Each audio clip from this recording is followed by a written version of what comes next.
젊은 시절에 이룬 성공은 참 놀라운 일이고 칭찬받고 사람들에게 박수 받을 만한 일임에 분명합니다. 하지만 젊은 시절에 이룬 성공 그 자체가 당사자에게 위험이 될 수도 있습니다. 이를 두고 옛 어른들께서 자주 하셨던 말씀이 이렇지요. 젊을 때 가장 경계해야 될 게 뭐라고요? 이른 성공이라고요. 젊었을 때 너무 이른 성공이 자만과 교만으로 당사자를 빠뜨릴 수 있고, 그래서 결국에는 인생의 독이 될 수 있다는 거죠. 속으로 자기 확장을 해가야 될 시기에 겉으로 보여지고 노출되는 삶에 굉장히 신경을 쓰다 보면은 내면을 가꾸고 자기를 바꾸어 갈 수 있는 그런 시간을 놓쳐버리고 맙니다. 요즘 신문 지상파를 물론하고 대한민국의 뉴스의 전면부를 차지하고 있는 아이돌과 연예인이 있습니다. 그중 어떤 이는 아이돌로 시작해서 청년 사업가의 이미지로 대중에게 어필했습니다. 그가 어떤 아이돌이었는지도 저는 몰랐을 때에 TV 화면에서 사업가로 이렇게 나오면서 얘기하는 그의 모습을 보면서 제가 첫 번째로 내뱉었던 말이 이겁니다. 젊을 때 이런 성공 조심하라고 했는데, 온통 보여지고 또 보여주는 삶에 노출되었던 그들은 엿보기를 좋아하는 대중들의 관음증에 길들여 갔습니다. 그 대가로 그들은 돈을 받았고 인기를 누렸습니다. 그 결과 20대의 젊은 시절 깊이 고민하며 자신의 내면을 성찰하고 관리해야 할 그 기회를 놓쳐버리고 말았습니다. 또래의 젊은이들이 편의점에서 삼각김밥과 컵라면으로 끼리를 때우면서 미래를 위해서 몸부림칠 때 그들은 하룻밤에 수천만 원짜리 파티를 즐겼습니다. 동시대 젊은이들이 최저시급 알바를 하면서 그리고 학업을 병행하며 자신의 길을 닦아갈 때 그들은 돈으로 사람들을 부렸습니다. 아이돌과 연예인이라는 허상으로 배경 삼아서 묻 여성들을 농락하면서 유희의 도구로 삼았습니다. 그 결과 그들은 젊은 시절 자신의 내면을 돌보지 못하고 가꾸지 않은 상태에서 얻었던 이른 성공으로 인해서 결국 부끄러운 몰락을 경험하게 되었습니다. 이런 면에서 볼 때에 성공의 가장 큰 적은 앞선 성공이라고 할 수 있습니다.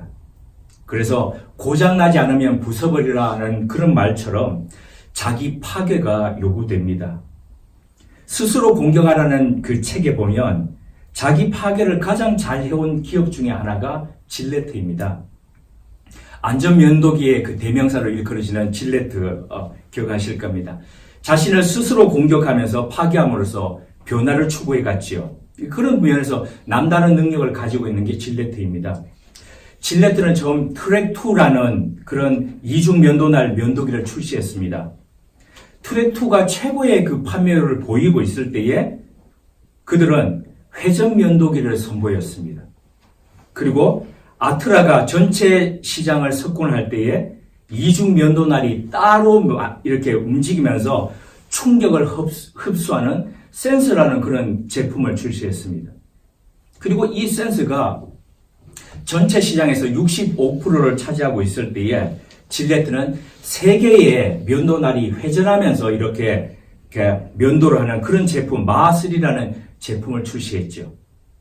이런 과정을 통해서 2019년도 시장에 그들은 레이저핏이라는 그런 반영구적인 면도날을 출시하기에 이르렀습니다. 그래서 전체 세계 시장에서 70% 이상을 점유하고 있다는 거지요.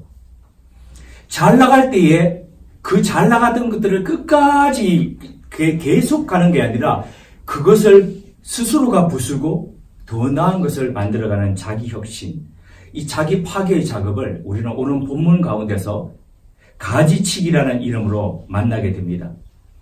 자기 힘으로 어떻게든 살아보겠다고 발버둥치면서 연약한 뿌리에 의지해서 살아감으로써 열매를 맺지 못하고 살아가던 그 포도나무 줄기를 주님은 들어 올리셨습니다. 그것을 우리는 지난주에 아이로라고 살펴보았습니다. 그런데 이 말씀 가운데는 아이로 하는 가지 이외에 또 다른 가지를 우리는 만납니다. 그 가지를 대하시는 농부 하나님의 방식이 바로 가지치기입니다. 2절 하반절이 그 부분을 다음과 같이 말씀하고 있습니다. 무릇 열매를 맺는 가지는 더 열매를 맺게 하려 하여 그것을 깨끗하게 하시느니라. 열매를 맺는 가지란 일단 들여 올려진 가지입니다. 다시 말해서 아이로 이후의 가지이죠. 이 가지는 잎도 무성하고 그리고 그 무성한 잎 사이에 몇 개의 열매도 보이고 있습니다. 그런데 이러한 가지에 대해서 농부는 그래 충분하다 됐다 라고 그러지 않고 그 가지에 대해서 더 나은 미래를 그려가고 있습니다. 그래서 그것을 위해서 그 가지들을 전지하는 가지치기 하는 그런 작업을 하고 계신다는 거죠. 불필요한 가지, 잔 가지를 제거해서 군살 빼기를 하는 것입니다. 전에 제가 재직했던 교회의 정문에 바라보면 정문 오른쪽에 담장에 길게 포도등굴이 이렇게 자라고 있었습니다. 근데 그냥 포도가 아니라 머루포도라고 하는 자그마한 그 포도 열매였습니다. 한 해는 굉장히 많은 포도가 이렇게 열렸습니다. 야, 이렇게도 달릴 수가 있나? 근데 그 다음에 3분의 2 가량 되는 그 줄기에 포도가 하나도 열리지 않았습니다. 한 3분의 1 정도 되는 곳에 열렸는데 그것도 듬성듬성 열렸습니다. 잎은 굉장히 무성했습니다. 이유가 뭘까요? 무성하게 달렸던 그의 겨울에 가지치기 하지 않았기 때문입니다. 포도나무는 몇 년생 된 가지에서 열매가 열릴까요? 자, 그러면 사과나무는 몇 년생에 열립니까? 복숭아는요? 3년생 된 가지에서 열립니다. 그러니까 3년생 된 나고 순이 나고 그게 그 다음에 되고 그 다음에 되어야 거기서 열매가 맺힌다는 거죠. 근데 포도나무는요 1년생 된 가지에서만 열립니다. 이게 해가 지고 그 다음 해가 되면은 그 가지 이상, 이 2해 이상 된 가지에서는 결과모지라고 하는데 절대 열매가 맺히지가 않습니다. 그렇기에 한 해에 많은 열매를 맺었을 때에 그 가지들을 다 겨울에 쑥독 아깝지 않게 잘라줘야 그 봄에 새순이 나와서 거기에서 열매가 맺힌다는 겁니다.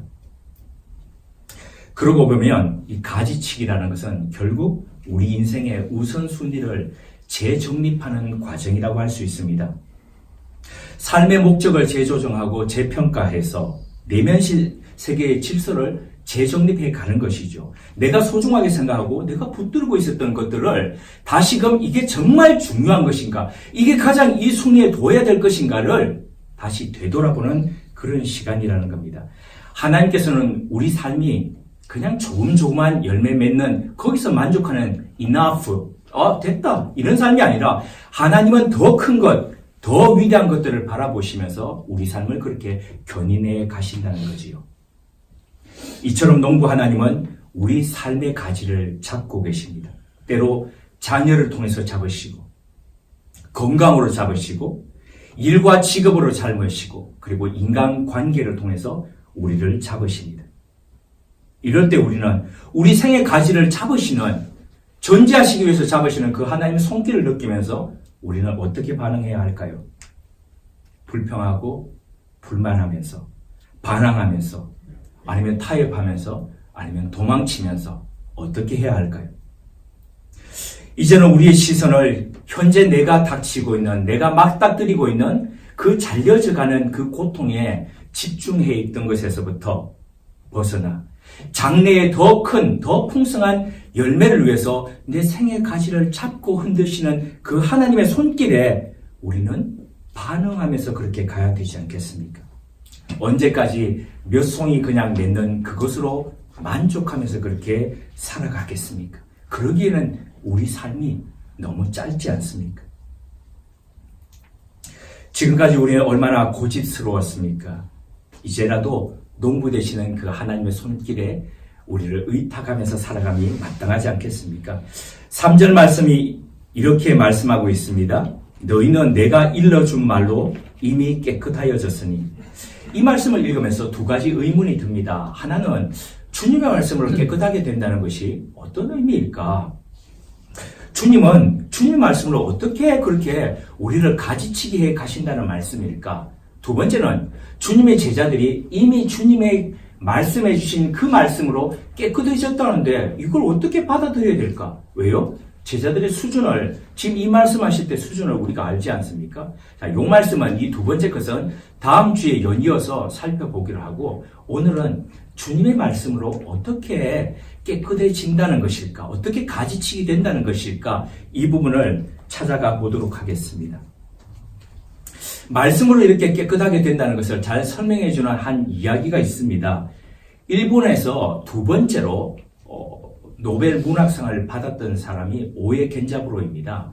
이 오에 겐자부로는 1935년에 일본에서 태어났습니다. 그리고 2차 세계대전이 다 이렇게 마쳐갈 무렵 그는 그 어머니가 헌책방에서 그에게 한 책을 선물로 사서 주십니다.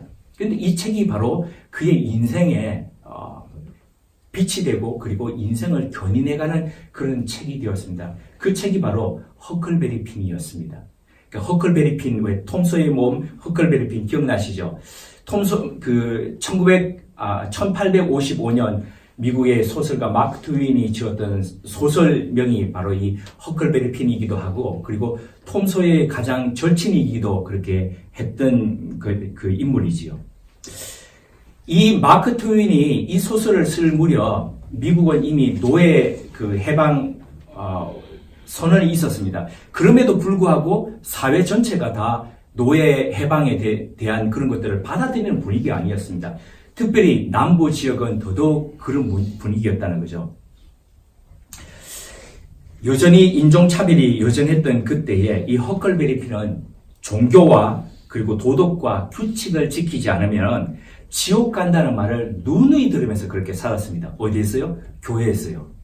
그래서 늘 삶을 옥죄는 그런 부분이 싫었습니다. 그래서 어떻게 하면 이 부분을 좀 벗어날 수 있을까라고 생각하면서 그 모험을 감행하기 위해 그 집을 떠나게 됩니다. 미시시피 강을 따라서 이렇게 그 뗏목을 따라서 이렇게 떠내려가는 과정 속에서 그는 자기 또래의 짐이라는 흑인 노예를 만나게 됩니다. 만화 영화 어릴 때 보셨던가 아마 기억하실지 모르겠습니다. 그래서 그 짐과 더불어서 그렇게 살아가는데, 그 짐은 노예 제도를 여전히 활용하고 있던 그 줄을 벗어나가지고 노예로서가 아니고 사람으로서 살아갈 수 있는 그런 자유를 누릴 수 있는 주로 도망을 가는데, 그런데 아직까지도 그 노예에 대한 제도를 사람들이 고수하고 있었기 때문에 도망친 노예를 신고하지 않으면 그 사람 역시도 처벌하는 그런 분위기 속에 있었다는 거죠. 그래서 이런 과정 속에서 이 허클베리는 굉장히 고민하게 됩니다. 어려서부터 그런 정직, 규칙 이런 것들을 들었지 않습니까? 그리고 뭡니까? 지금 관습법이 신고하지 않으면 너도 처벌받아. 그뿐만 아니라 정직하지 못하면 어떻게 한다고요? 지옥 간다는 얘기를 그렇게 들었기 때문에, 그래서 이걸 신고해야 되면 말아야 될까? 친구인데 이걸 어떻게 해야 될까? 고민을 하게 됩니다.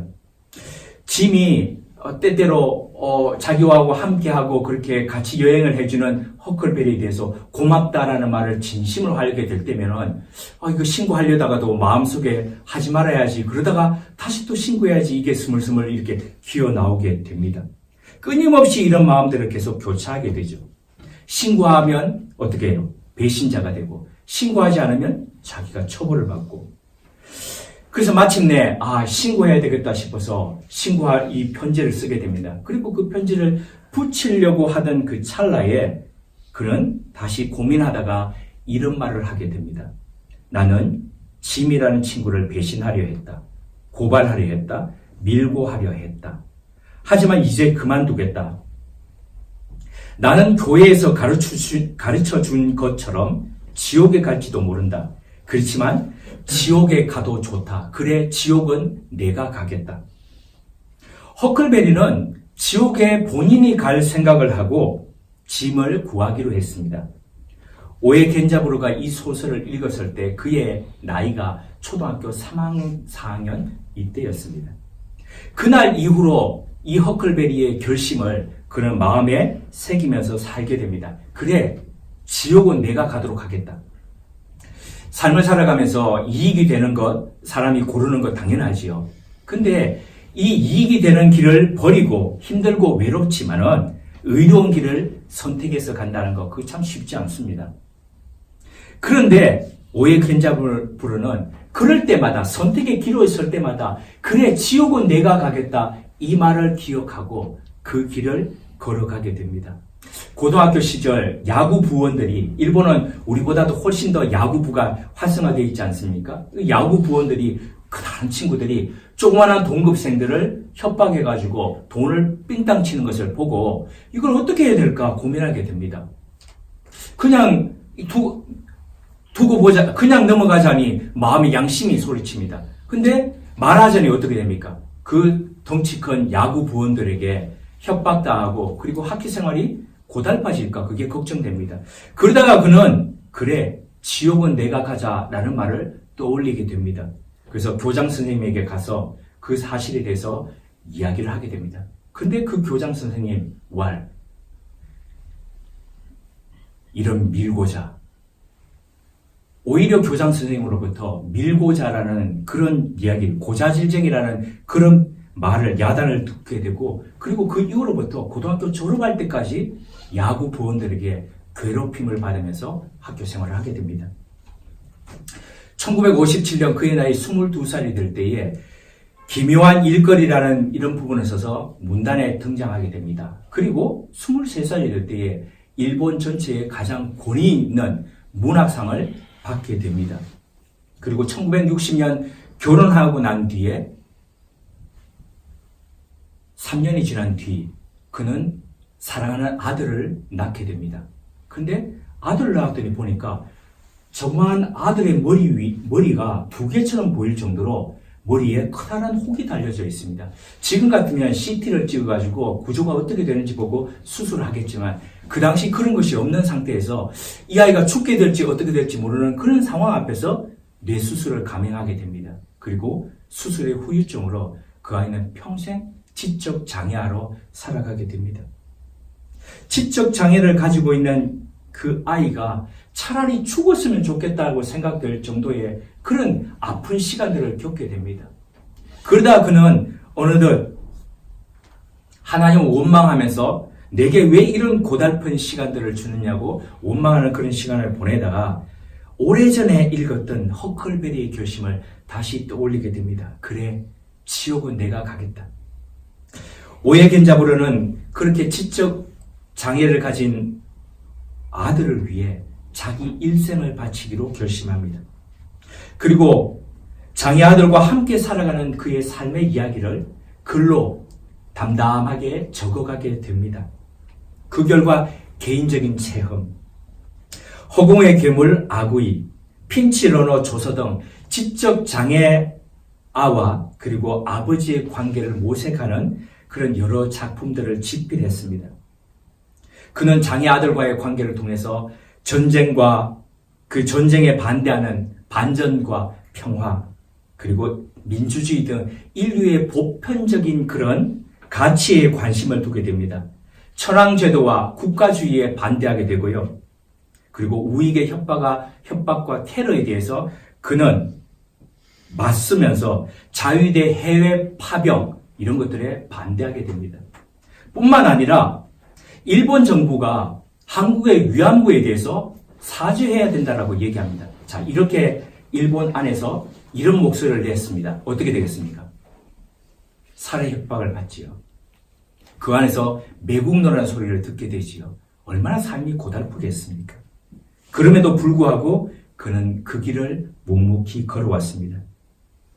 어렸을 때 읽었던 소설이 준 가르침을 그 한마디를 평생 가슴에 안고 그는 그의 삶을 달려왔습니다. 이 오해 겐자부르의 고백이 무거움으로 다가오는 주일입니다. 누군들 지옥에 가고 싶은 사람 어디 있겠습니까?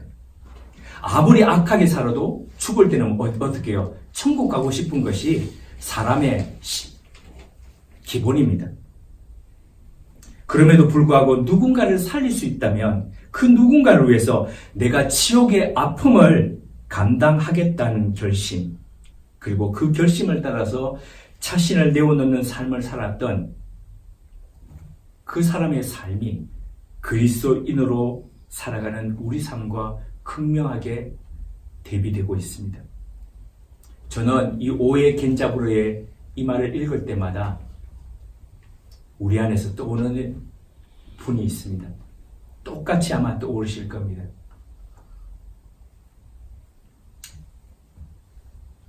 저 같으면 며칠이라도 그렇게 품고 살아가지 못할 것인데, 어린 때부터 시작해서 지금까지 평생 그 소녀를 가슴에 품고 그렇게 살아가는 권사님 네 분의 모습을 보면서, 그래, 지옥은 내가 가겠다 라며 저는 말로 그렇게 살아가지만, 저분은 정말 그 말씀을 온 삶으로, 온 몸으로 그렇게 겪어가고 살아가고 계시는구나. 그리스도인은 성경을 하나님의 말씀, 주님의 말씀으로 믿고 그리고 그 말씀을 따라 살아가는 사람을 일컫습니다. 근데 우리는 정말 그렇다면 그 하나님의 말씀을 내 삶을 좌우할 수 있는 말씀으로 그렇게 여기면서 그렇게 살아가고 있는가 묻지 않을 수 없습니다. 허클베리 그리고 오해 겐자브로는 그래 지옥은 내가 가겠다라는 그 말을 따라서 누군가를 살리기 위해서 자신을 내어놓았습니다. 손해보고 차별받고 그러더라도 그 말씀을 따라서 살아갔습니다. 이처럼 진리를 따르기 위해서, 진리를 살아내기 위해서 우리 자신을 내어놓는 것, 자기 파괴하는 것, 바로 이것을 감당하는 것, 이것이 바로 말씀으로 깨끗하게 되는 삶입니다. 설교 전 성경 봉독을 한 뒤에 우리 날마다 올려드리는 찬양이 있습니다. 주의 말씀은 내 발의 등불이요 내 길의 빛이 됩니다. 이것은 우리의 고백이요 다짐이기도 합니다. 캄캄한 이 세상을 걸어갈 때에 내 한 발 한 발 딛는 이 발을 어디에 딛는다고요? 주님의 말씀으로 등불 비춰가지고 디뎌도 될지 안 될지를 보면서 딛겠다는 우리의 다짐입니다.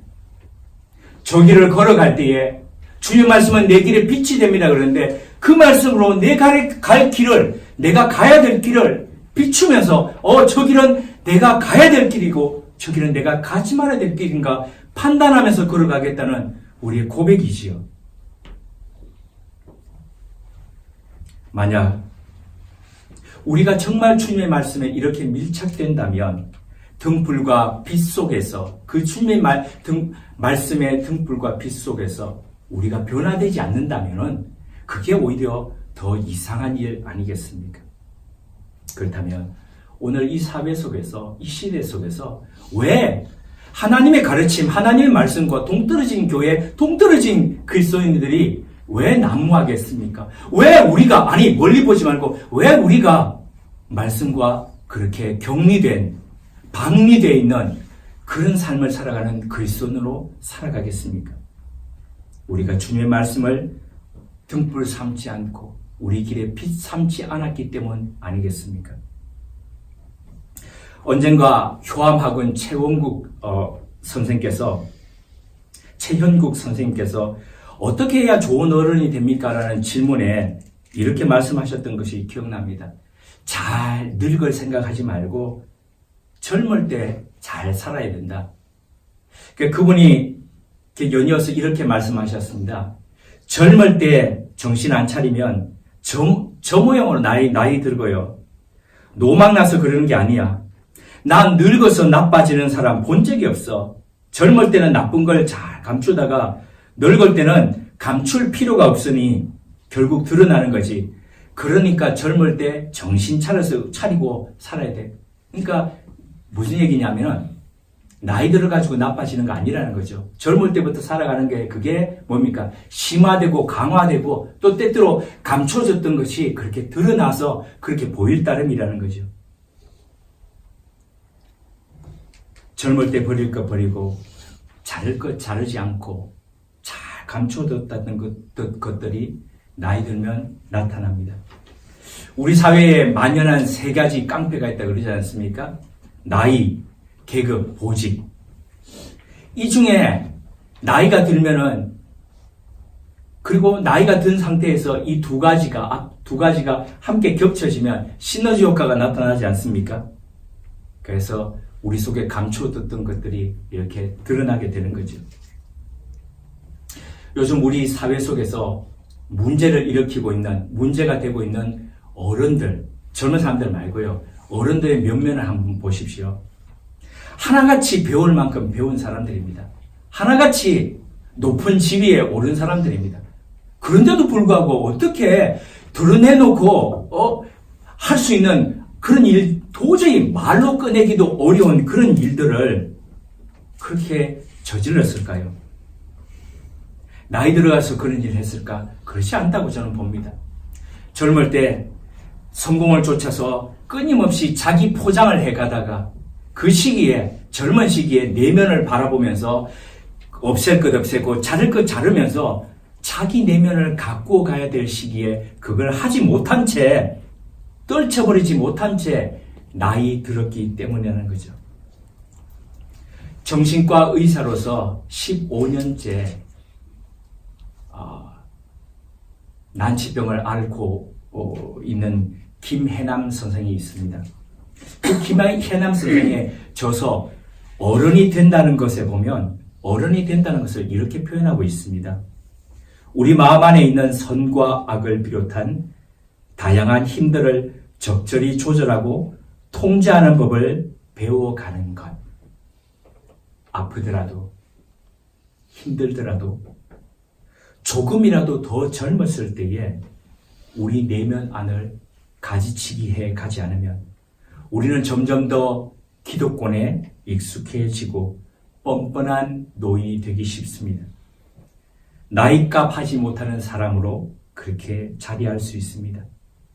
흰머리를 휘날리면서도 나이로, 계급으로 젊은 사람들을 억압하고 명령하려 그러지 않으면서도 오히려 더 젊은 사람들이 저분하고 한번 차 한잔이라 하면서 저분의 지혜, 저분의 삶의 그 녹아져 있는 부분들을 한번 듣고 싶다라고 그렇게 기대고 찾아올 수 있는 그런 어른, 어떻게 하면 될 수 있을까요?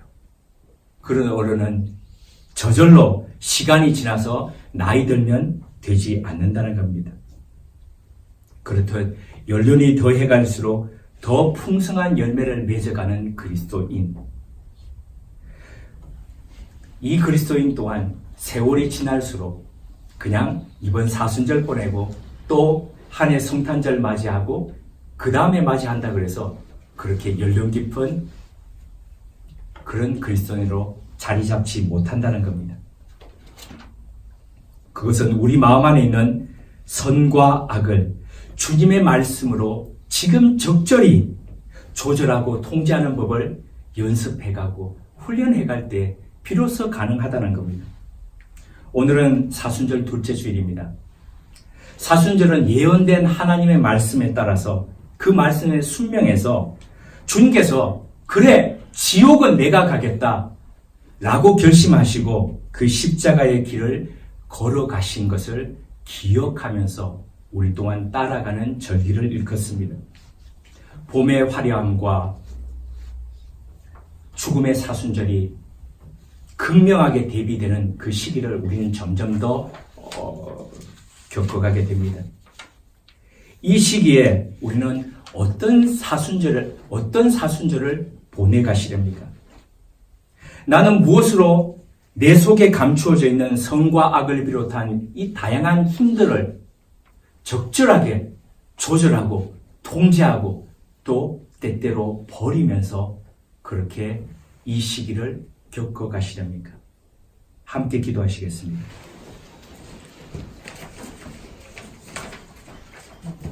말씀을 믿는다고 하면서도 말씀과는 거리가 먼 삶이었습니다.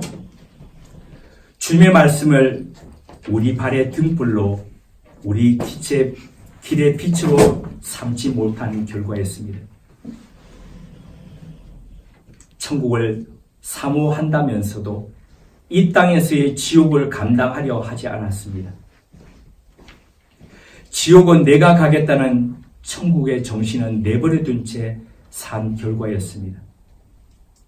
어른이 된다는 것, 어른 그리스도인이 된다는 것이 우리 마음 안에 있는 것들을 주님의 말씀으로 조절하고 통제하는 법을 연습해 감으로써 가능한 일임을 다시 마음에 새겨봅니다. 주님의 말씀이 오늘도 우리의 이기적이고 계산에 빠른 우리 삶을 가르치게 하옵소서. 겉으로 보여지는 것에 현혹되어 내면을 돌아보며 정리할 것 정리하고 버릴 것 버리지 못하는 젊음의 시간 되지 않게 하옵소서. 1년이라도 더 젊고 하루라도 더 젊었을 때 우리 속에 감춰두고 묻어두었던 못된 것들을 자르고 파괴하는 자기 파괴의 그리스도인 되게 하옵소서. 우리로 하여금 천국을 소유케 하시기 위해 스스로 지옥의 길을 걸으셨던 주님을 묵상하는 사순절, 우리 또한 누군가의 천국을 위해 오늘 이 아픔의 지옥을 감당해내는 용기와 사랑의 그리스도인 되게 하옵소서. 예수님 이름으로 기도드립니다. 아멘.